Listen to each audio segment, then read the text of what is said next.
Pour la 12e édition des Coupes Moto Légendes, c'est une première. Première édition sur le circuit de Dijon. Après plus d'une décennie couronnée de succès à Montlhéry, la mission des organisateurs est délicate. Il faut offrir un nouveau terrain de jeu au plus grand rassemblement européen de motos anciennes, où en plus, la plupart des participants sont des fidèles depuis longtemps.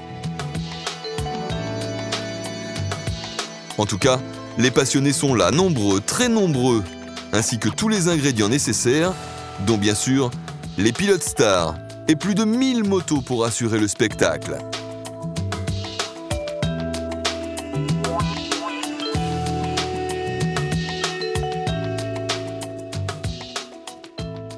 Je dois dire qu'il y a une équipe formidable au sein de notre maison et qui a préparé le terrain. C'est pas facile parce qu'on découvre un circuit, on découvre une région qui nous a heureusement très bien accueillis. Ce qui était important, c'était de retrouver un emplacement, un circuit qui ait la même convivialité, la même atmosphère chaleureuse que Montlhéry, quoi, que les gens se sentent chez eux et entre eux. Et ça, il faut reconnaître que Dijon, tout se passe à l'intérieur aussi, à part le village professionnel. Et donc ça aussi, on retrouve une part de cette atmosphère. Et puis par contre, ce qu'il faut gérer, c'est d'année en année, plus de gens qui veulent venir, plus de demandes, plus de belles machines, mais aussi plus de camions pour les transporter. Donc on a eu des petits soucis de place, à la fois pour tous les participants, parce qu'on en a plus de 1000, et puis pour les spectateurs qui, hélas, quand même, ont dû faire un peu de queue pour arriver au circuit ce matin. Et la magie des coupes, c'est autant de gens qui viennent, autant de manières de vivre les coupes. Moi, je connais des groupes qui viennent, ils vivent en circuit fermé pendant 3 jours, entre eux, leurs motos, leurs amis. Victimes de leur succès dès cette première édition à Dijon, les Coupes Moto Légendes ont rassemblé près de 30 000 spectateurs, dont plus de la moitié est venue à moto. Grâce à une météo franchement clémente et à un programme alléchant, le déroulement de la manifestation a tenu toutes ses promesses.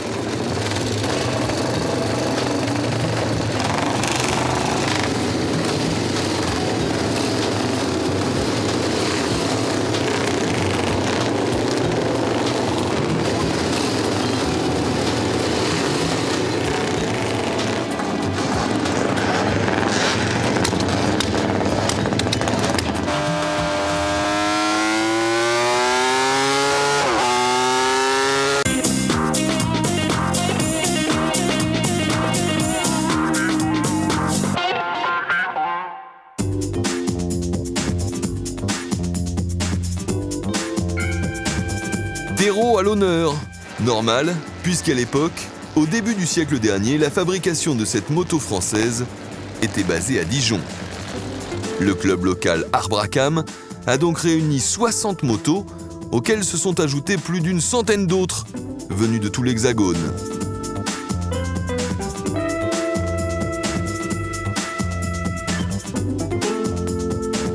De véritables bijoux, en parfait état de marche, pour une marque qui a déjà plus de 100 ans.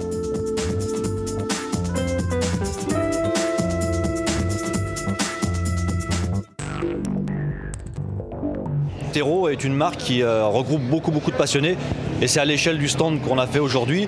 On a amené, nous, à peu près une cinquantaine de motos sur l'exposition que nous avons organisée, mais on peut voir que les passionnés en ont amené au moins autant. Une des motos construites par Félix Millet, donc on voit la date 1897, c'est la plus vieille moto connue au monde dans son état d'origine, c'est-à-dire qu'elle n'a jamais été restaurée. La série des ancêtres, avant 1930, réunissait à elle seule 130 machines, dont bon nombre de terreaux. Au milieu de ces merveilles, on comptait même quelques pièces exceptionnelles. C'est l'ancêtre du vélomoteur et c'est une BMA, donc BMA qui voulait dire bicyclette à moteur auxiliaire. Alors vous voyez, bicyclette parce qu'il y a le pédalier et c'est une règle au niveau de la législation française pour avoir... sans rouler sans carte grise, il fallait y avoir des pédales. Alors cette machine-là, c'est une évolution de la 125 Terreau qui a été conçue par M. Edmond Padovani, ingénieur chez Terreau, 1956. Donc une boîte à outils qui était un peu ingénieuse sur le dessus du réservoir. Voilà. Le rêve des possesseurs de Terreau aujourd'hui serait d'avoir leur propre musée à Dijon. Et pourquoi pas même de voir renaître un jour cette marque mythique.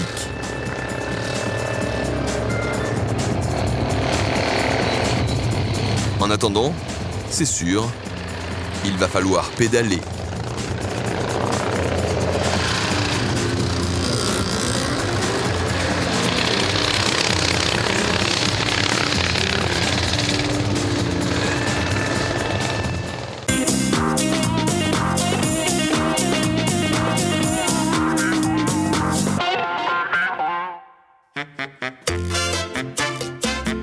Pour la première fois, les scooters anciens étaient conviés aux Coupes Moto Légende, des modèles antérieurs à 1976.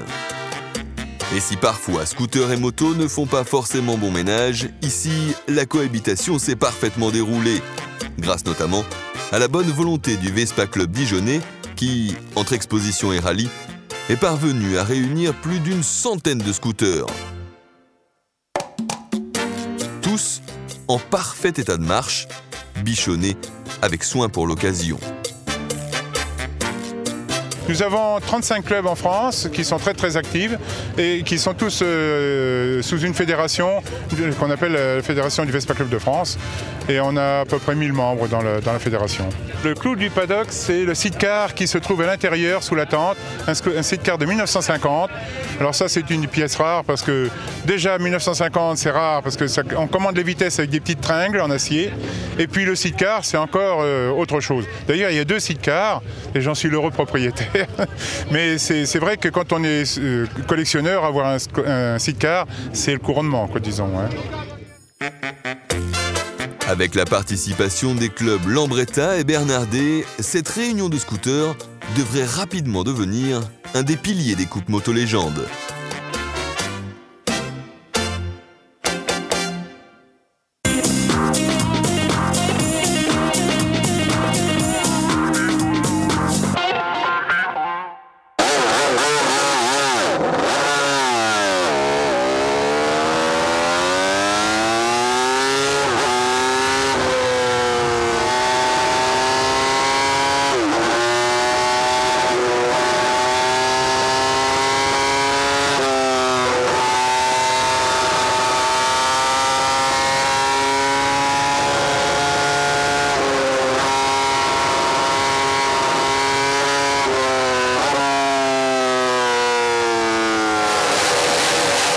Voici la star du week-end, la Honda 6 cylindres 350 cm3. C'est une réplique, la copie conforme de la moto avec laquelle Michael Wood a gagné le titre de champion du monde en 1967.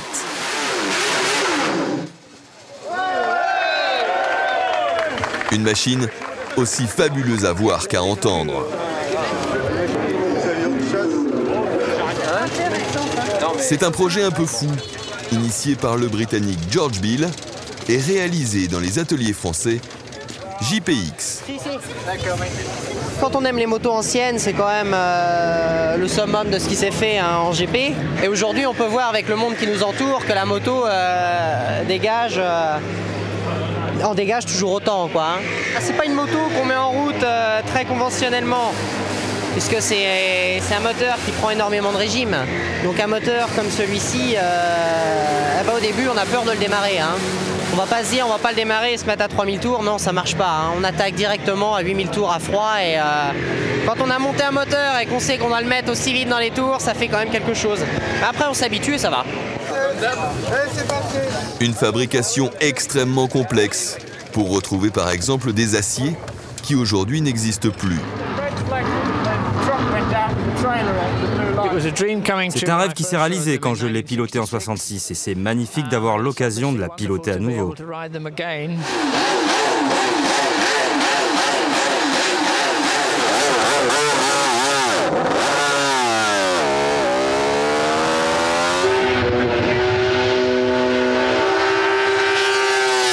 Alors bien sûr, on ne peut s'empêcher de se demander ce que l'on ressent lorsque l'on prend le guidon d'une moto comme la Honda 6.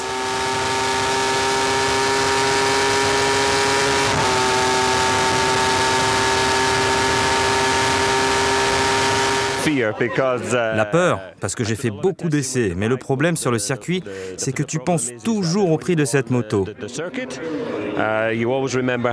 Et j'ai pas envie de me faire virer si je tombe, donc là, j'y vais doucement.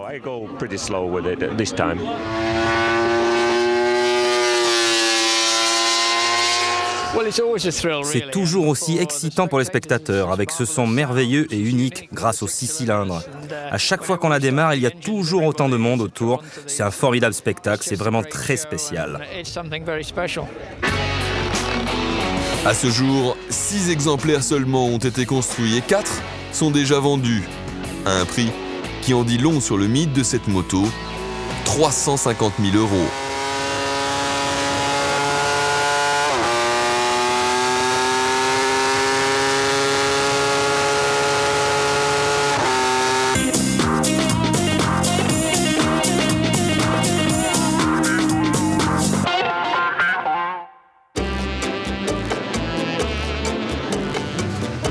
Le village, c'est l'âme des coupes moto légendes.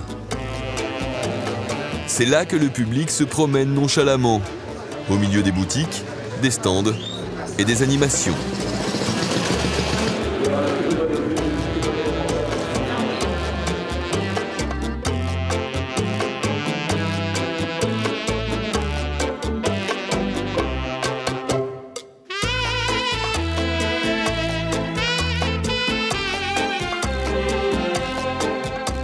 Chez Vauxhall, on présente la gamme et pour l'occasion, à Dijon, on joue la carte rétro. On s'inspire beaucoup depuis la création de Vauxhall de ce qui a été créé dans les années 60 parce que ça a été riche en événements.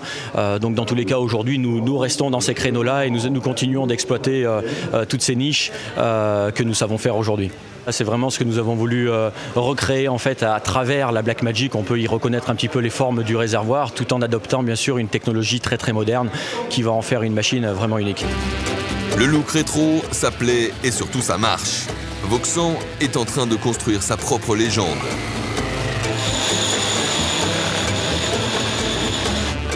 Flâner dans le village, c'est l'assurance de repartir avec un t-shirt, un objet, un autographe ou un accessoire, bref, un morceau de légende. Nous avons l'habitude, on court le circuit. Alors ça, on applaudit, même comme c'est là cette moto. Cet impressionnant alignement de motos de course appartient à Ferry Brewer, dont la passion n'est plus à démontrer. Si vous me coupez en deux, je crois bien que vous trouverez une moto. C'est dans mon sang et c'est formidable de voir que plus tu donnes avec passion, plus tu en reçois en retour. C'est une de mes raisons de vivre. Brewer met sa passion au service des autres, puisqu'il prête ses propres machines à d'anciens champions. Ici, Triomphe est fidèle à son image, chrome et forme ronde, attire un public en quête de tout ce qui rappelle la grande époque des Anglaises.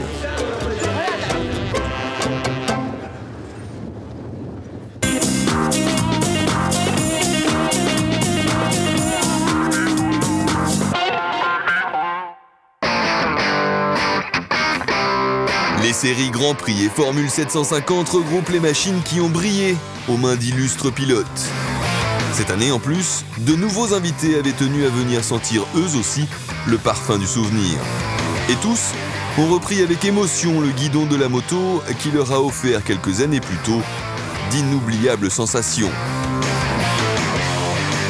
Jean-François Baldé, habitué des coupes, est venu avec la Jawa 350 qu'il a minutieusement reconstruite. J'ai tellement aimé la moto, elle m'a tout donné, que tout ce qui peut mettre la moto en valeur, j'y participe. Elle me satisfait tellement cette moto parce que je l'ai construite pendant 10 ans.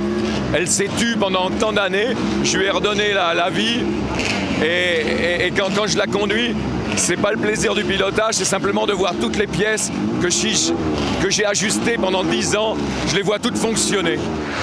Christian Estrosi a pour la première fois troqué son costume et quitté les bancs de l'Assemblée pour enfiler son cuir et enfourcher la Yamaha 750 TZ qu'il pilotait en Grand Prix.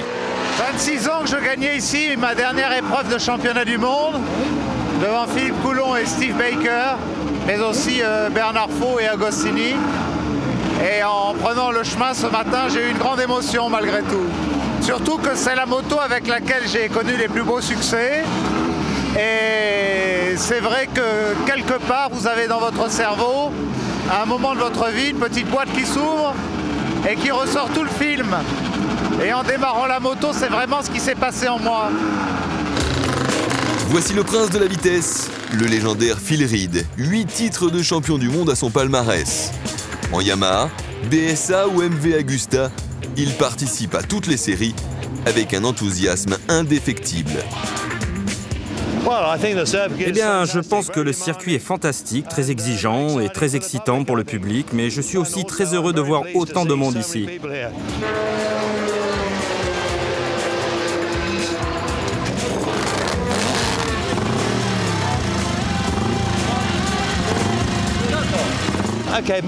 Ok, les motos modernes c'est fantastique, mais pour piloter une moto ancienne, tu dois être un peu spécial.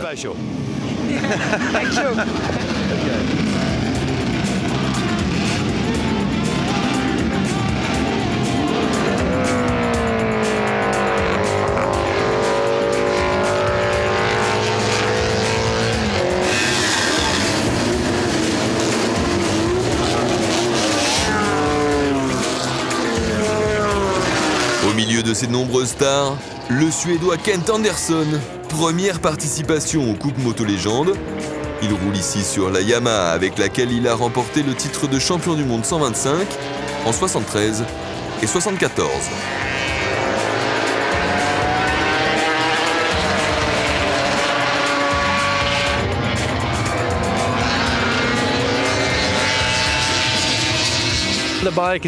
La moto marche très bien, je me sens toujours le même, comme si j'avais 30 ans de moins. Enfin, j'espère. Mais bien sûr, ici, ce n'est pas un Grand Prix, c'est Moto Légende, et on doit penser à la sécurité. À ses côtés, Philippe Coulon, première participation lui aussi, au guidon de la Suzuki 500 RG avec laquelle il a brillé en Grand Prix. Un plaisir énorme, et en plus on retrouve plein de potes, mais un plaisir énorme de remonter sur la moto, enfin une moto que j'ai eu pendant 8 ans, le même style de moto au championnat du monde, la 500 RG, et vraiment c'est un grand plaisir, c'est des battements de cœur en plus, magnifique quoi. Christian Sarron pour le 20e anniversaire de son titre de champion du monde 250. Sarron, admiratif. Il y a beaucoup de gens, beaucoup de bons techniciens, de bons mécaniciens qui aiment remonter des vieilles machines, des machines qui sont souvent épaves, et ils les remettent à l'état neuf. Moi, je suis admiratif de ça. C'est les souvenirs, tout simplement. C'est les souvenirs, les bons et les mauvais, mais surtout les bons parce qu'on se retrouve avec tous les anciens copains, les anciens adversaires, les anciens ennemis. On a tous les mêmes souvenirs, on a tous les mêmes passions, et c'est vrai que 20 ans, 25 ans après, ça fait beaucoup de bien au cœur, quoi, de voir tout ça. Le plus discret de tous, le Finlandais Teuvo Lanssivuori et sa Yamaha 250 TD3, prêt à rejoindre la piste. Évidemment ici, il n'est pas question de classement ou de chrono. Seul compte le plaisir illimité de retrouver des sensations passées.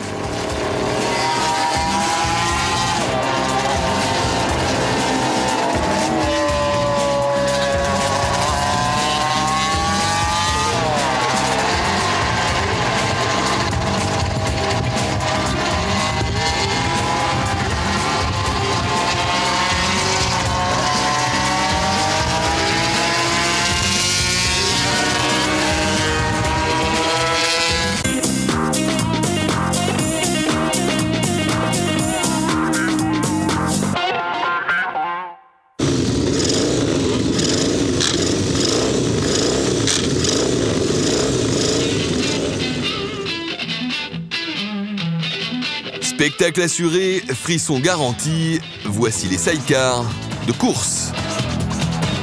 Ouverts à tous et à toutes. Le circuit de Dijon, on l'a découvert hier, très beau, très technique, surtout quand t'as pas de frein.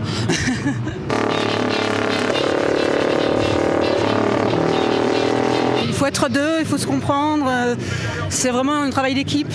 C'est ça qui est mieux, c'est ce que je préfère à la conduite pure, quoi.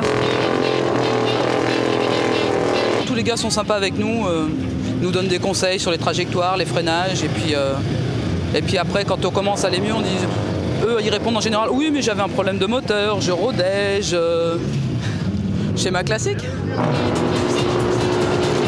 Un pilote et son singe qui forment un drôle de couple avec un seul impératif, être en accord, en osmose même, quelle que soit la situation.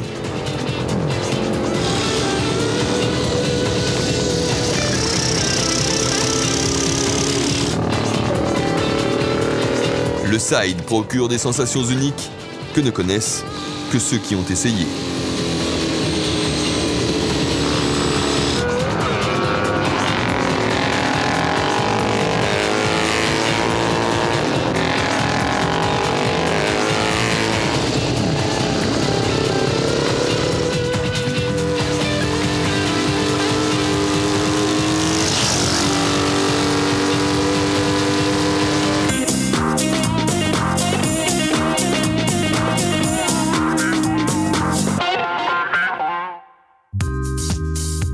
Fédérer les passionnés, voilà l'objectif des clubs réunis sur le circuit de Dijon.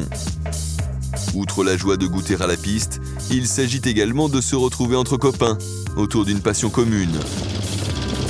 On plante les tentes, on hisse les drapeaux, la fête peut commencer. Le Club 59, dont le nom rappelle l'année de sa création, rassemble les amoureux de motos anglaises et de rock'n'roll. Le Club 59, c'est un petit peu spécial parce que c'est un club tellement mythique que même si évidemment la belle époque du 59 est bien révolue, on a l'impression quand même de participer un petit peu à ce genre de choses, bon, surtout quand on aime les motos anglaises. Quand tu as une vieille moto, il faut s'en occuper. Tu dois compter sur ton ingéniosité et sur tes amis. Des amis indispensables, ne serait-ce que pour démarrer sa moto. D'ailleurs, ils se retrouvent tous pour la même raison. La fête, le rassemblement avec les copains, les soirées qu'on passe ensemble, bon bien sûr le circuit aussi, mais la rencontre avec les amis motards, c'est la fête.